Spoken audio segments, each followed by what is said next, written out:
হাদিসের মধ্যে আম্মা জানা আয়েশা সিদ্দিকা রাদিয়াল্লাহু তাআলা বর্ণনা করেন, আন আয়েশা রাদিয়াল্লাহু তাআলা আনহা আনিন নবী সাল্লাল্লাহু আলাইহি ওয়াসাল্লাম قالت রাকাতা আল ফজর খায়রুম মিনাদ দুনিয়া ওয়া মা ফিহা।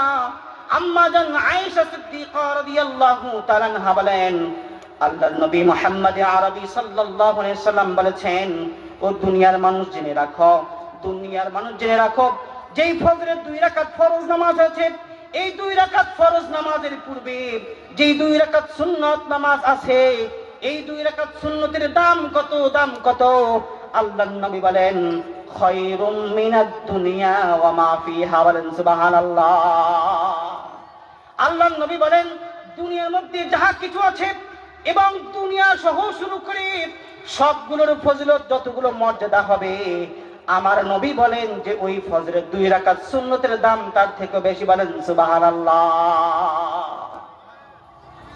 কোন মানুষ যদি ফজর 2 রাকাত নামাজ পড়ে নাই, 3 লক্ষ টাকা কামাই করেছে, তার থেকেও ফজরের 2 রাকাত সুন্নতের দাম কম না বেশি? কোন মানুষ ফজরের 2 রাকাত নামাজ আদায় করে নাই, চাকরিতে চলে গেছে, তার চাকরির দাম বেশি না ফজরের 2 রাকাত সুন্নতের দাম বেশি? ফজরের 2 রাকাত সুন্নতের দাম আল্লাহ নবী বেশি বলেছেন। আর আমরা ওই সময়টাতে ঘুমে বিবর হইয়া আরামের ঘুম ঘুমাই। আল্লাহ নবীকে সাহাবায়ে কেরাম বললেন, ইয়া রাসূলুল্লাহ, ইয়া হাবিবাল্লাহ, আমাদের এলাকায় একজন মানুষ আছে যে ফজরের নামাজ আদায় না কইরা ঘুম পারে সকাল পর্যন্ত। আল্লাহ নবী বলে, এমন মানুষের কর্ণের মধ্যে শয়তানে প্রসাব করে দেয়। বলেন নাউজুবিল্লাহ। কে প্রসাব করে দেয়? কে প্রসাব করে দেয়? কথা বোঝা যায়? কথা বোঝা যায় নাকি কিস্সা কাহিনী বলবো শুধু? সম্মানিত হাজিরিন, আল্লাহ নবী বলেছে, এই 2 রাকাত যে সুন্নত আছে, এর দাম দুনিয়াতে যাহা কিছু আছে দুনিয়া সহ করে এক পাল্লায়। আর শুধুমাত্র কেবলমাত্র ফজরের নামাজের, ফরজ নামাজের পূর্বের 2 রাকাত সুন্নতের দাম একদিকে দিলে আল্লাহর নবী বলেন ওই 2 রাকাত সুন্নতের দাম এবং ওজন বেশি হয়ে যায়। বলেন সুবহানাল্লাহ। এখানে একটা মাসআলা স্পষ্ট ভাবে বলে যাই, আপনাকে এসে আপনার কর্ণগোচর করবে, বলবে যখন ফরজ নামাজ শুরু হয়ে যায় তখন আর কোনো নামাজ নাই। এরকম মাসআলা দেয় কি দেয় না? কিছু সম্প্রদায় আছে, আপনাকে এসে বলবে যখন ফরজ নামাজ শুরু হয়ে যায় আর কোনো নামাজ নেই। এখানে একটা সূক্ষ্ম মাসলা আপনাদেরকে বলে যায়। ফতোয়ায়ে শামীর মধ্যে আছে 2 খণ্ডের মধ্যে, কেউ যদি ফজরের নামাজের জন্য গিয়েছে মসজিদে, কথাটা সুন্দর করে শোনেন, সুর দিয়ে বলার প্রয়োজন নাই, মাসআলা বোঝেন। কেউ যদি ফজরের নামাজ পড়ার জন্য মসজিদে যায়, যাওয়ার পর দেখি ইমাম সাহেব নামাজে দাঁড়ায় গেছে। কিসে নামাজ দাঁড়ায় গেছে? ফরজ নামাজে দাঁড়ায় গেছে, ফজরের নামাজ শুরু করে দিয়েছে। এই ব্যক্তির করণীয় কি?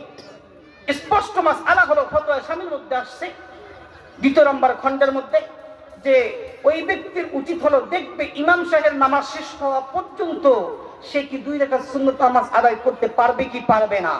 যদি ওই ব্যক্তির পুরা বিশ্বাস হয় যে হ্যাঁ শেষ বৈঠক হলেও আমি ইমাম সাহেবের সাথে শামিল হতে পারবো, তাহলে ওই ব্যক্তির জন্য জরুরি সে প্রথমে ফজরের 2 রাকাত সুন্নত আদায় করে। বলেন সুবহানাল্লাহ।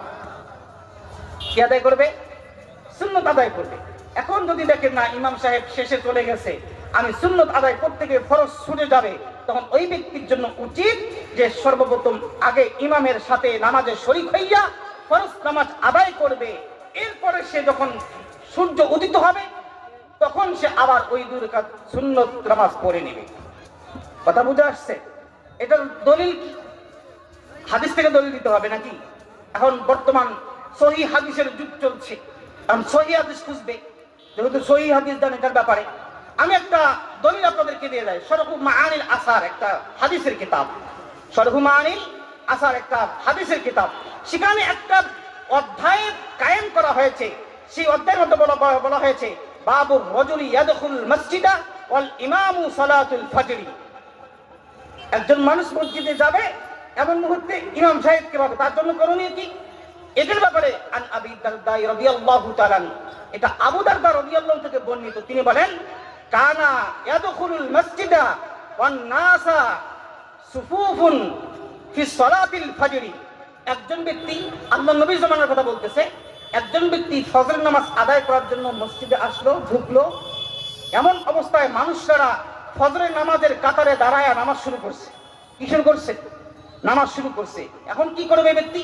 ওই ব্যক্তি ফায়ুসাল্লির রাকাআতাইনি, ওই ব্যক্তি 2 রাকাত নামাজ আদায় করলো ফি নাহিয়াতিল মসজিদ, মসজিদের বারান্দায়। কোথায়? মসজিদের বারান্দায় গিয়ে 2 রাকাত নামাজ আদায় করলো। বলেন তো এই শরহু মাআনিল আসারের মধ্যে যে হাদিসটা, এটা সহিহ না গলত? কথা বলে না, সহিহ না গলত? সহিহ। এই হাদিস দ্বারা প্রমাণ হয় যে আল্লাহর নবীর জামানায় নামাজ শুরু হয়ে গেছে, সাহাবী এসে দেখে নামাজ শুরু হয়ে গেছে, এরপরও সে মসজিদের বারান্দায় গিয়ে নামাজ পড়লো। বলুন তো এই ঘটনা ঘটার পরে নবী কখনো নিষেধ করছে এই ফজর নামাজ শুরু হয়ে গেলে তোমরা আর নামাজ আদায় করবা না? কখনো বলেছে? বললে তো সেই দিনের ঘটনা ঘটার পরে আল্লাহ নবীর কানে যাইতো আর নবী নিষেধ করতো।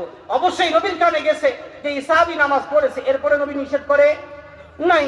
তাহলে বোঝা গেল ফজরের নামাজের সুন্নতের ব্যাপারটা ভিন্ন।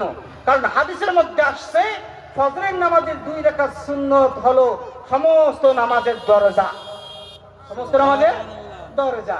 এই জন্য এই 2 রাকাত সুন্নতের মাসআলা হলো ভিন্ন। নামাজ শুরু হয়েছে, আপনি শেষ বৈঠক পর্যন্ত নামাজ পাবেন। আপনার জন্য জরুরি হলো আগে 2 রাকাত সুন্নত পড়েন, এরপর ইমাম সাহেবের সাথে যোগ দেন। মাসালা ক্লিয়ার?